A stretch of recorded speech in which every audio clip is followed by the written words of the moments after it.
裏切り者にしよう。体の中から風の音がす Halo semuanya, selamat datang kembali di channel Your Film 21. Kali ini Mimin akan bercerita mengenai organisasi rahasia yang merubah manusia biasa menjadi mutan berkekuatan super. Dan film yang akan Mimin bahas kali ini berjudul Shin Kamen Rider yang rilis pada tahun 2023 kemarin. Film ini merupakan reboot dari serial Kamen Rider yang pertama dan dibuat untuk merayakan ulang tahun yang ke-50 dari seri tersebut. Film ini ditulis dan disutradarai oleh Hideaki Anno dan pertama ditayangkan di Jepang pada 17 Maret 2023. Dan pemeran utama dari film ini adalah Sosuke Ikematsu, cowok bujangan yang sebagai Takeshi Hongo, manusia dengan kemampuan berubah menjadi Kamen Rider. Lalu ada Minami Hamabe, wanita cantik yang agak creepy yang sebagai Ruriko Midorikawa, wanita yang membantu Hongo melawan Shocker. Sebelum mulai ceritanya, kayak biasanya jangan lupa untuk share, subscribe, dan bunyikan loncengnya agar tak ketinggalan update terbaru dari kami. Tak usah berlama-lama lagi, langsung saja kita masuk ke dalam cerita Shin Kamen Rider.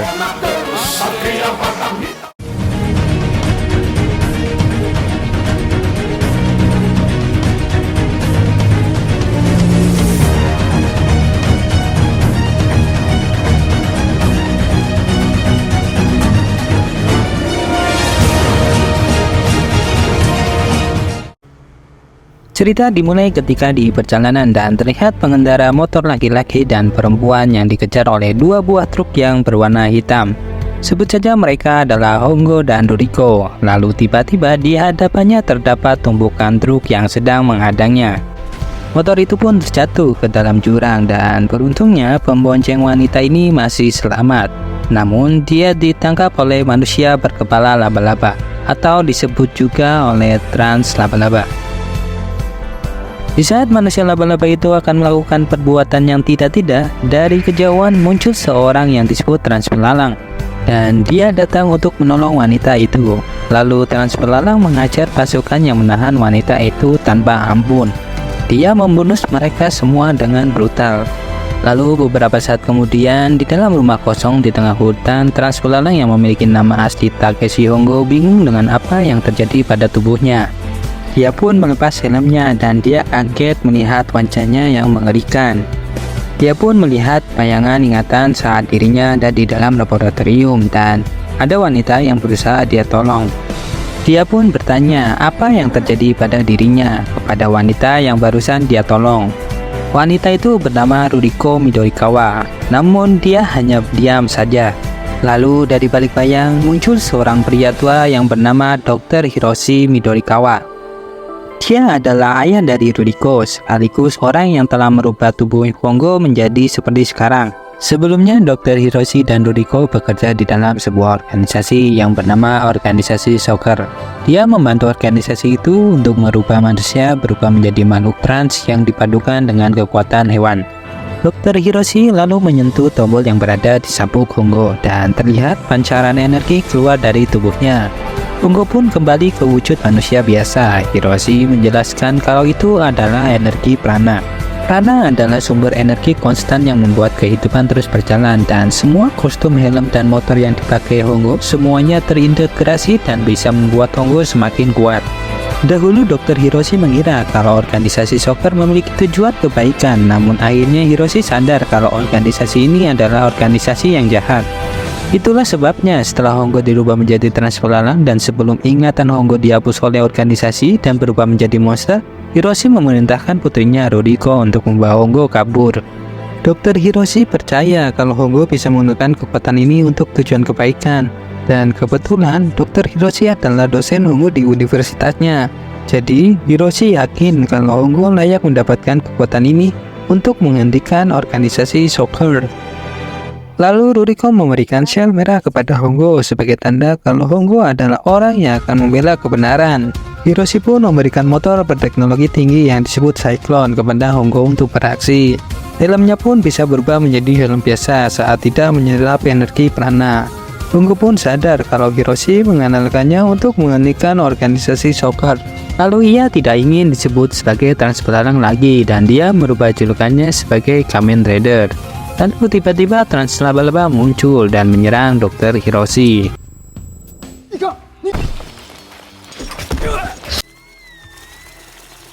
Sebelum tewas, Dr. Hiroshi meminta Hongo untuk melindungi putrinya Ruriko apapun yang terjadi. Secara mengejutkan, tubuh Hiroshi yang tewas berubah menjadi buih dan meleleh.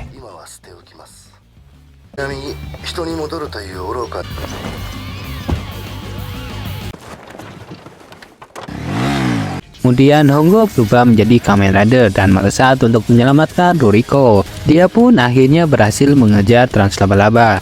Dan Trans Laba-Laba memanggil pasukan untuk melawan Hongo. Dan dengan kemampuannya, Hongo pun menghajar pasukan tersebut satu persatu tanpa ampun. Dan kemudian Hongo mengejar Trans Spider itu. Mereka berdua pun bertarung dengan sangat sengit. Hongo berhasil menghantam Trans Spider dan Trans Spider mengeluarkan 4 lengannya untuk melawan. Hongo pun langsung membawanya melompat tinggi dan menendang Trans Spider dengan tendangan Rider Kick. Trans Spider pun akhirnya tewas dan berubah menjadi buih. Setelah Ruriko kembali siuman, Ruriko berkata semua orang yang berkaitan dengan shocker tubuhnya akan meleleh saat mati untuk mencegah bocornya informasi rahasia. Hongo pun lalu bertanya kenapa dia tidak bisa mengendalikan dirinya saat menjadi Kamen Rider. Ruriko pun menjelaskan kalau helmnya memiliki kemampuan untuk meningkatkan naluri bertahan hidup. Itulah sebabnya setelah berubah Hongo akan lebih agresif dan meningkatkan energi prananya di dalam tubuhnya dan menjadi lebih sangat kuat. Lalu Ruriko menekan tombol yang berada di sabuk Hongo dan membuat energi prana di tubuh Hongo pun keluar. Dan lalu Hongo pun berubah kembali menjadi manusia biasa. Hongo lalu meminta maaf karena dia tidak bisa menyelamatkan Dr. Hiroshi. Dan lalu Ruriko malah balik meminta maaf karena dia dan ayahnya telah merubah tubuh Hongo secara sepihak. Ruriko pun menjelaskan kalau dia bukanlah anak asli dari Dr. Hiroshi. Dia adalah manusia buatan Hiroshi dengan menggunakan DNA miliknya. Hiroshi menciptakan Ruriko untuk membantunya mengembangkan penggunaan energi prana. Hongo lalu berkata, meskipun begitu, pesan terakhir Hiroshi sebelum meninggal, dia meminta Hongo untuk melindungi Ruriko apapun yang terjadi. Itu tandanya Hiroshi sangat menyayangi Ruriko. Mungkin itu salah satu alasan Hiroshi merubah Hongo menjadi kuat agar ada yang bisa melindungi putrinya. Di tengah perjalanan, Ruriko memberitahu Hongo kalau masih ada 4 makhluk trans lagi yang harus mereka lawan untuk bisa menghentikan organisasi Shocker. Di tempat lain, seorang robot yang bernama Kam melaporkan kepada seseorang yang masih ada di dalam kotak kepompong yang bernama Ichiro. Ia berkata kalau Trans Spider telah dibunuh oleh Trans Belalang yang berkhianat bersama Ruriko. Ichiro pun menyuruhnya untuk tidak usah khawatir karena makhluk trans barunya akan bisa menghentikan Trans Belalang dengan mudah. Sementara itu, Ruriko mengajak Hongo masuk ke dalam tempat persembunyiannya dan di dalam ternyata sudah ada 2 orang asing yang berhasil menyusup masuk ke dalam tempat persembunyiannya. Mereka berdua adalah Tachibana dan Taki. Mereka berdua adalah agen pemerintah yang ditugaskan khusus untuk menghentikan organisasi Shocker. Tachibana mengajak Ruriko dan Hongo untuk bekerja sama dengan imbalan pemerintah akan melindungi mereka berdua. Hongo pun bertanya, memangnya seberapa bahayanya organisasi Shocker ini? Dan Ruriko pun mulai bercerita, dahulu organisasi ini didirikan oleh seorang konglomerat Jepang. Dia mengembangkan kecerdasan buatan yang diberi nama AI. Dia juga membuat robot kecerdasan buatan yang diberi nama Shi. Berbeda dengan AI yang disimpan di dalam sistem server yang tertutup, Shi justru berbentuk robot yang bisa bebas keluar kapan saja. Konglomerat itu ingin kecerdasan buatannya bisa menuntun umat manusia ke dunia masa depan dan membawa kebahagiaan. Dan kemudian robot Shi pun di-upgrade menjadi robot yang bernama K. Konglomerat itu akhirnya memberi misi terakhir kepada Ai dan K untuk menuntun umat manusia menuju kebahagiaan sebelum akhirnya dia bunuh diri. Dan untuk itulah kecerdasan buatan Ai mendirikan sebuah organisasi yang bernama Shocker untuk menuntun umat manusia menuju kebahagiaan dengan teknologi paling modern. Base computational knowledge, 通称 Shocker. Taki kemudian berkata, jika Ruriko dan Hongo butuh bantuan, mereka cukup mengangkat tangan saja karena mereka akan mengawasi Ruriko dan Hongo dari mana saja dan kapan saja. Kini Ruriko dan Hongo masuk ke dalam kelompok anti Shocker. Tugas pertama mereka adalah menghentikan Trans kelelawar. Pemerintah sudah menemukan sarangnya dan Ruriko pun memiliki ide dia akan pergi sendirian. Ruriko pun melarang Hongo untuk ikut karena dia merasa Hongo masih belum terbiasa dengan kekuatan barunya. Singkat cerita, Ruriko pun sampai di sarang transkelawar dan dia langsung masuk sendirian. Ruriko menembaki beberapa robot yang menghadangnya dan dia pun akhirnya berhadapan langsung dengan transkelawar. Di tempat lain, Tachibana dan Taki memperhatikan aksi Ruriko dari layar CCTV di dalam markas transkelawar. Dengan satu ketukan, transkelawar membuat Ruriko tak sadarkan diri dan ternyata transkelawar adalah seorang ilmuwan yang mengembangkan virus kelawar untuk menginfeksi seluruh umat manusia. Dia juga telah menyebarkan virus di ruangan ini untuk menginfeksi Ruriko dengan virus itu. Dia bisa membunuh siapapun dengan mudah di layar CCTV dan terlihat ada ribuan orang berperilaku aneh, berbondong-bondong masuk ke dalam markas transkelawar. Hongo pun akhirnya sampai di sini untuk menolong Ruriko. Transkelawar sudah tahu kalau Hongo pasti akan datang untuk menyelamatkan Ruriko. Transkelawar lalu mengeluarkan Ruriko yang sudah terpengaruh oleh virusnya. Lalu transkelawar menjelaskan kalau virusnya akan bisa memberikan kebahagiaan kepada umat manusia. Dia akan menghapus populasi manusia yang jahat agar bumi bisa menjadi damai. Transkelawar lalu mengepakkan sayapnya dan tiba-tiba ribuan orang yang ada di sana tewas dan berubah menjadi buih. Itulah adalah contoh kalau virusnya benar-benar bekerja. Transkelawar memaksa Hongo untuk menyerah. Jika tidak, dia akan membunuh Ruriko dengan cara yang sama. Hongo pun melepaskan helmnya dan berubah menjadi manusia biasa. Transkelawar pun senang karena kini Hongo juga akan terpengaruh virus buatannya yang telah dia sebarkan lewat udara. Namun, ternyata tidak sesuai dengan rencana transkelawar. Hongo tetap tidak terpengaruh virusnya dan Ruriko pun kembali bangkit. Dan ternyata dari awal Ruriko pun berpura-pura terpengaruh virus buatan transkelawar. Ruriko telah menulis ulang kode di tubuh mereka agar energi prana bisa membuat mereka kebal terhadap virus transkelawar. Ruriko pun menembak sayap transkelawar di saat transkelawar hendak ingin kabur. Lalu Hongo mengejarnya. Dia pun melompat dengan bantuan motor siklonnya dan akhirnya dia berhasil menendang transkelawar hingga musnah. Pada malam harinya, agen anti-shocker dikerahkan untuk melawan transkalajengking. Mereka pun akhirnya berhasil mengalahkan transkalajengking. Tachibana dan Taki memberitahu Ruriko kalau transkalajengking sudah dikalahkan oleh agen pemerintah. Ruriko pun menjelaskan kalau bisa transkalajengking bisa membunuh pengguna kekuatan prana. Dengan begini, Hongo tidak perlu melawan transkalajengking dan target berikutnya, mereka akan melawan translebah. Ruriko lalu mengajak Hongo berjalan di tengah kota menuju markas translebah dan ternyata di belakang mereka telah diikuti oleh penduduk kota yang bertingkah aneh.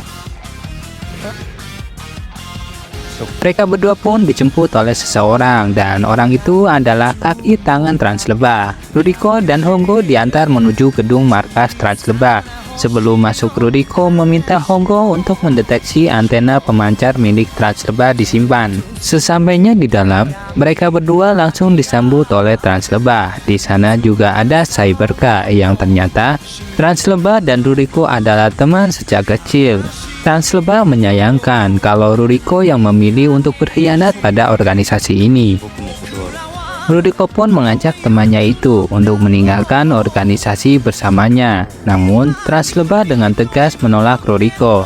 Dia sudah susah payah menggunakan kemampuannya untuk memberikan kedamaian bagi penduduk kota. Dia memiliki kemampuan untuk mengendalikan pikiran penduduk kota dengan alat yang dia miliki, agar semua orang menjadi patuh pada perintahnya. Menurutnya, itulah kedamaian yang ideal. Menyadari kalau Ruriko tidak bisa dibujuk untuk kembali ke organisasi, translebah pun berubah bentuk. Di saat translebah yang sudah berubah bentuk, lalu berniat menyerang mereka, Hongo pun membawa Ruriko untuk kabur dari tempat itu. Di tempat lain, Taki dan Tachibana melihat Ruriko dan Hongo yang kabur tanpa perlawanan, dan membuat Taki ingin beraksi sendiri.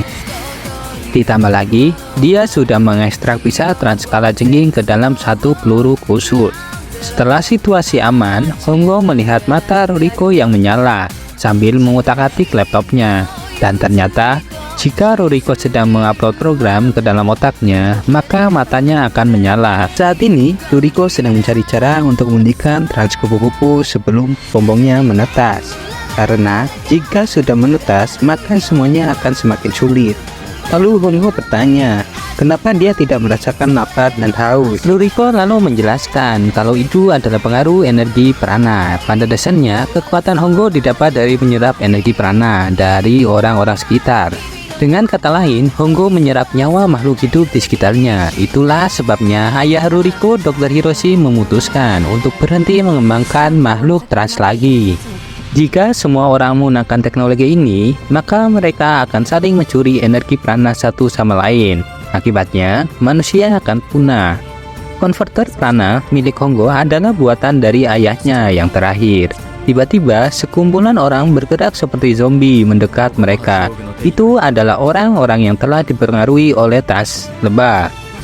Ruriko pun mengajak Hongo untuk bergegas. Jika tidak dihentikan, pengaruh trans lebah akan semakin meluas. Mereka harus menghancurkan antena pemancar suci otak milik trans lebah. Mereka berdua pun langsung melesat. Lalu, Ruriko sendirian menemui trans lebah di ruangannya.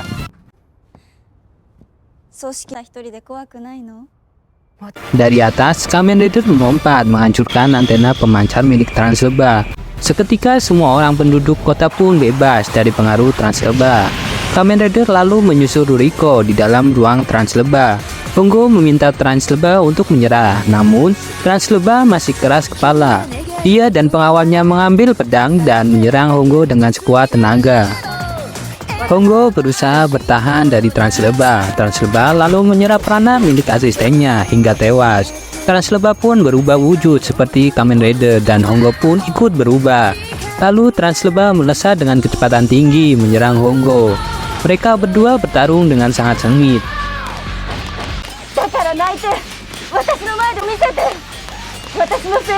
Hongo pun berhasil menempar trans lebah, lalu melompat dan hendak menendang trans lebah. Namun dia sengaja tidak mengenai dari awal karena Hongo dan Ruriko tidak berniat membunuh trans lebah. Lalu trans lebah pun bertanya, kenapa mereka berdua tidak membunuhnya? Ruriko merasa kalau trans lebah bukanlah orang yang jahat. Tiba-tiba dari belakang, Tachibana dan Taki datang dan Taki pun langsung menembak trans lebah dengan peluru ekstra bisa milik dari trans kalajengking.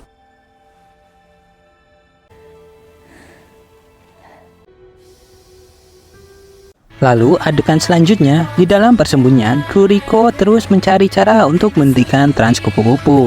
Dan malam harinya, Ruriko bermimpi seorang pria datang menghampirinya. Itu adalah kakak Ruriko yang bernama Ichiro. Dia adalah trans kupu-kupu. Dia akhirnya bangkit dari kepompong. Ruriko yang ketakutan pun terbangun dari mimpinya. Ruriko memberitahu Hongo jika kakaknya trans kupu-kupu sampai bangkit, maka akan sangat berbahaya. Dan ternyata itu benar. Keesokan harinya, Ruriko dan Hongo diajak Tachibana dan Taki melihat puluhan mayat pasukan yang telah tewas. Mereka adalah pasukan yang berusaha menghancurkan sarang trans kupu-kupu, namun mereka akhirnya tewas secara aneh. Tidak ada tanda-tanda kekerasan di dalam tubuh mereka. Tidak ada jejak senjata maupun biologis zat kimia. Ruriko pun menjelaskan kalau prana di dalam tubuh orang-orang ini diambil seutuhnya. Dengan kata lain, nyawa mereka dipindahkan ke suatu tempat yang bernama alam habitat. Hongo pun bertanya, apa itu alam habitat? Ruriko menjelaskan, alam habitat adalah program buatan kakaknya yang bisa menampung semua prana manusia di dalamnya. Di tempat lain, Ichiro yang sudah keluar dari kepompongnya mempersiapkan alam habitat untuk mengambil prana seluruh umat manusia. Dia ingin memasukkan semua orang ke dalamnya agar tercipta kedamaian yang sempurna. Hongo pun bertanya, kenapa Ichiro ingin memasukkan semua orang ke dalam alam habitat? Ruriko bercerita, dahulu saat Ichiro kecil, ibunya dibunuh oleh penjahat di jalanan. Sejak saat itulah, Ichiro ingin menciptakan kondisi di mana tidak ada lagi orang yang jahat di dunia ini. Mungkin itu juga alasannya kenapa ayahnya dahulu memutuskan bergabung dengan organisasi soccer. Di organisasi itu, mereka mengembangkan teknologi yang bisa mentransfer prana atau nyawa manusia ke dalam program yang disebut alam habitat. Nyawa manusia akan hidup selamanya di sana. Ichiro yakin di dalam alam habitat akan tercipta kebahagiaan yang abadi. Ruriko dan Hongo pun bergegas bergerak ke dalam markas Ichiro atau trans kupu-kupu. Sesampainya di sana, Ichiro langsung menyambut mereka berdua. Ichiro pun berdiri dari singgasananya. Ruriko langsung mendekati Ichiro, meminta Ichiro berhenti menyalahkan umat manusia atas kematian ibunya. Namun Ichiro beralasan, memasukkan beranak umat manusia ke dalam alam habitat adalah usaha penyelamatan atas kelakuan manusia yang semakin rusak. Ichiro juga bertanya, kenapa Ruriko berkhianat? Bukannya dulu Ruriko lah yang membantunya mewujudkan hal ini. Ruriko lalu menjawab kalau ayahnya, mereka telah menunjukkan kepadanya kehidupan yang sebenarnya. Ruriko akhirnya sadar kalau yang mereka lakukan selama ini adalah perbuatan yang salah. Ruriko lalu menyentuh telapak tangan Ichiro. Mereka berdua mengakses prana masing-masing. Ruriko mencoba ingin menyadarkan kakaknya, namun gagal karena kakaknya terlalu kuat. Ruriko pun akhirnya pingsan dan Hongo yang marah berusaha melawan, namun Ichiro malah menyuruh seseorang dari belakang untuk keluar. Orang itu adalah Hayato Ichimonji. Ichimonji adalah trans belalang kedua ciptaan dari Shocker yang sudah disempurnakan. Dengan kata lain, dia lebih kuat dari trans belalang yang pertama, yaitu Hongo. Ichimonji pun mulai berubah, namun Hongo malah membawa Ruriko kabur dari tempat itu. Di jalanan, Ichimonji mengejar Hongo dengan sama-sama mengendarai Cyclone. Terjadi aksi kejar-kejaran di jalanan. Ichimonji pun akhirnya berhasil menghentikan Hongo. Ichimonji menantang Hongo untuk bertarung 1 lawan 1. Mereka berdua pun langsung mulai bertarung. Mereka melompat dari satu tempat ke tempat lainnya. Sementara itu, setelah mengakses prana milik kakaknya, Ruriko berhasil mendapatkan cara untuk membebaskan seseorang yang telah dicuci otak oleh Shocker. Ichimonji dan Hongo bertarung dengan sangat sengit dan dia bisa mengimbangi Hongo. Tak hanya itu, Ichimonji berhasil mematahkan tangan dan kaki Hongo.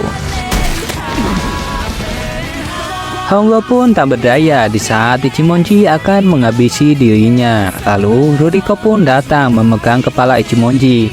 Ruriko memprogram helm milik Ichimonji untuk membalikan semua ingatannya dan berhasil mengembalikan ingatan Ichimonji, dan Ichimonji pun berhasil disadarkan. Saat Ruriko akan mendekati Hongo, tiba-tiba dia ditusuk oleh sesuatu yang tak terlihat.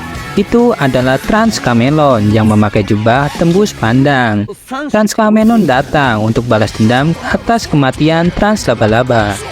Tiba-tiba, Ichimonji langsung menendang Trans Camelon. Ichimonji yang sudah sadar menghajar terus Camelon bertubi-tubi tanpa ampun hingga tewas. Hongo yang terluka mendekati Ruriko yang sedang sekarat. Sebelum tewas, Ruriko menyentuh helm Hongo, lalu Ruriko mentransfer semua prana milik tubuhnya ke dalam helm Hongo. Ruriko pun akhirnya tewas. Beberapa saat kemudian, setelah luka di tubuhnya Hongo membaik, Hongo memakai helmnya dan dia mendengar prana milik Ruriko yang masih hidup. Di dalam helmnya, Ruriko berkata kepada Hongo, dia menemukan cara untuk menyadarkan Ichiro dari pengaruh Shocker. Hongo pun kemudian menemui Ichimonji. Hongo mengajak Ichimonji ikut dengannya bergabung dengan pemerintah untuk menghentikan organisasi Shocker. Namun Ichimonji menolak karena dia terbiasa untuk sendiri. Dia akan berusaha sendiri menghentikan organisasi Shocker. Hongo pun tidak bisa memaksanya. Lalu Hongo menemui Tachibana dan Taki. Hongo akan beraksi melawan trans kupu-kupu sendirian. Hongo merasa kalau aksinya nanti akan sangat berbahaya dan bisa mengancam nyawanya. Hongo pun menitipkan wasiat terakhirnya kepada Tachibana dan Taki. Hongo pun kemudian melesat sendirian ke markas trans kupu-kupu. Di dalam terowongan, Hongo dihadang oleh 11 trans belalang ciptaan organisasi Shocker yang sudah sepenuhnya berubah menjadi monster. Mereka tidak akan bisa berkhianat. Hongo pun terpaksa melawan pasukan itu sendirian. Terjadi aksi kejar-kejaran di dalam terowongan. Sekuat apapun Hongo, ia merasa kesulitan melawan trans belalang sebanyak itu. Secara mengejutkan, Ichimonji datang membantu Hongo. Ichimonji yakin kalau Hongo pasti mati jika beraksi sendirian. Itulah kenapa dia berubah pikiran. Ichimonji dan Hongo pun bersama-sama bertarung melawan pasukan trans belalang. Dengan susah payah, mereka berdua akhirnya berhasil mengalahkan pasukan trans belalang itu. Mereka berdua pun bergegas masuk ke dalam markas Ichiro. Sesampainya di sana, mereka berdua langsung melompat menendang Ichiro. Namun, Ichiro dengan mudahnya menangkisnya dengan kekuatan Ichiro. Kekuatan Ichiro jauh lebih besar dari mereka berdua. Setelah Ichiro bergerak maju, Hongo dan Ichimonji mengerahkan motor Saikon untuk menghancurkan singgasana milik Ichiro. Itu adalah alam habitat sekaligus sumber kekuatan Ichiro. Ichiro yang marah lalu memperlihatkan wujud trans kupu-kupu yang sebenarnya. Dia pun lalu berubah. Ichiro menghajar Ichimonji dan Hongo dengan satu pukulan. Ichiro masih terlalu kuat bagi mereka berdua. Ichimonji dan Hongo pun kewalahan dengan Ichiro. Hongo kemudian memiliki ide untuk mengalahkan Ichiro. Bagaimanapun caranya, mereka harus menghancurkan helm yang dipakai Ichiro. Mereka berdua pun kembali bangkit melawan Ichiro. Mereka lalu melihat energi prana milik Ichiro yang sudah mulai habis. Namun demikian, Ichiro masih susah untuk dikalahkan. Sampai-sampai Ichiro bisa mematahkan kedua tangan Ichimonji dengan sangat mudah. Hongo pun berhasil menahan Ichiro dari belakang, dan lalu Ichimonji membenturkan kepalanya hingga helmnya dan helm Ichiro pun hancur. Sambil tertati-tati, Hongo memasangkan helmnya di kepala Ichiro. Prana milik Ruriko yang ada di helm itu menyadarkan Ichiro. Ruriko sadar kalau tubuh Ichiro sudah tidak kuat lagi. Sebentar lagi dia akan tewas. Ichiro akhirnya melepaskan helm itu yang juga sudah kehabisan prananya. Dan Ichiro pun akhirnya tewas. Lalu Hongo meminta Ichimonji untuk meneruskan perjuangannya, dan Hongo pun juga akhirnya ikut tewas karena kehabisan prananya. Singkat cerita, Tachibana dan Taki menghampiri Ichimonji yang sedang sendirian. Mereka memberitahu kalau mereka telah memperbaiki helm milik Hongo. Mereka juga telah menyimpan prana milik Ruriko di tempat yang aman. Lalu mereka meminta bantuan Ichimonji untuk meneruskan perjuangan Hongo untuk menghentikan organisasi Shocker, karena mereka mendeteksi kemunculan Trans Cobra. Ichimonji pun bersedia. Lalu Ichimonji mendapatkan kostum baru yang telah di-upgrade. Selain itu, di dalam helmnya masih tersimpan prana milik Hongo yang belum hilang. Ichimonji bisa berkomunikasi dengan Hongo yang ada di dalam helmnya. Dia pun melesat dengan kostum dan motor Cyclone yang baru. Berakhirlah alur cerita film Shin Kamen Rider ini, guys. Pesan yang kita dapatkan dari film ini adalah kebahagiaan bagi kalian bisa jadi kesengsaraan bagi orang lain. Dan itulah pembahasan mengenai Shin Kamen Rider di video kali ini. Terima kasih sudah menyimak video ini. Bagi para penonton, siapapun kalian, jika suka dengan video ini, jangan lupa untuk share, subscribe, dan bunyikan loncengnya agar tidak ketinggalan video menarik lainnya. Kalau gitu, sampai jumpa di video selanjutnya.